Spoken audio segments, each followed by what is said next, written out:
ปเหมือนกับเพิ่นก็เว้าบ่ได้ครับพระพุทธเจ้าก็มาประกาศบ่ได้เพราะว่าเพิ่นถึงนิพพานแล้วพระพุทธเจ้านั่นเพิ่นบ่ได้อยู่ในรูปมีตัวมีตนคือเฮาแล้วรูปเหมือนกับเพียงแต่เป็นสิ่งที่สักการะบูชาแทนตัวเพิ่นซื่อๆครับมีแต่ผมนี่แหละจะประกาศให้ทุกท่านได้ยินได้ฟังเฮาเป็นตัวแทนของเพิ่น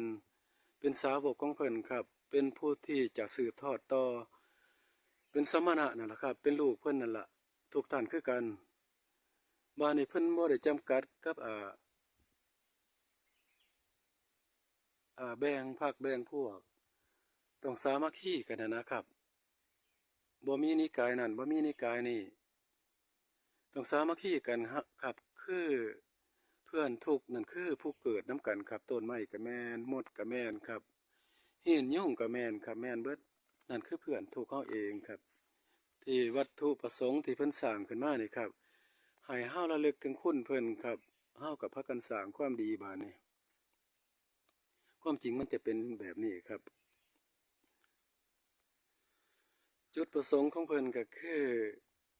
บ่ได้หมายถึงให้เฮามาอ้อนวอนมาขอครับขอให้เป็นผู้สวยผู้งาม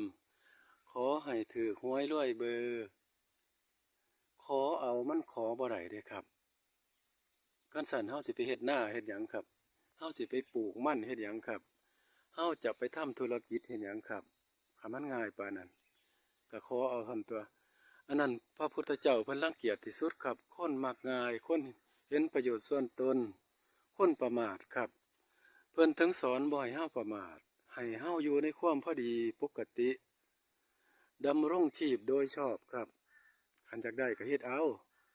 คันบ่อยากได้ก็อย่าเฮ็ดก็มีเท่านั้นครับนั่นคือหนทางที่เพิ่นชี้ไว้เดี๋ยวผมย่างพาไปเบิ่งทางในเพิ่นครับมี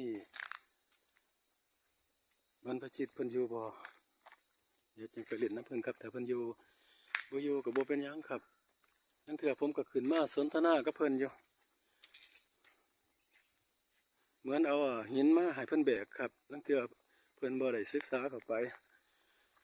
ก็เว้ากันบ่ได้ครับ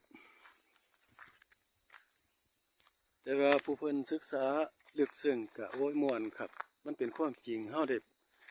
ได้สนทนาความจริงนี่มันเป็นมงคลอันอุดมครับอันประเสริฐมันบ่มีหยังยิ่งใหญ่กว่าเข้าใจพระธรรม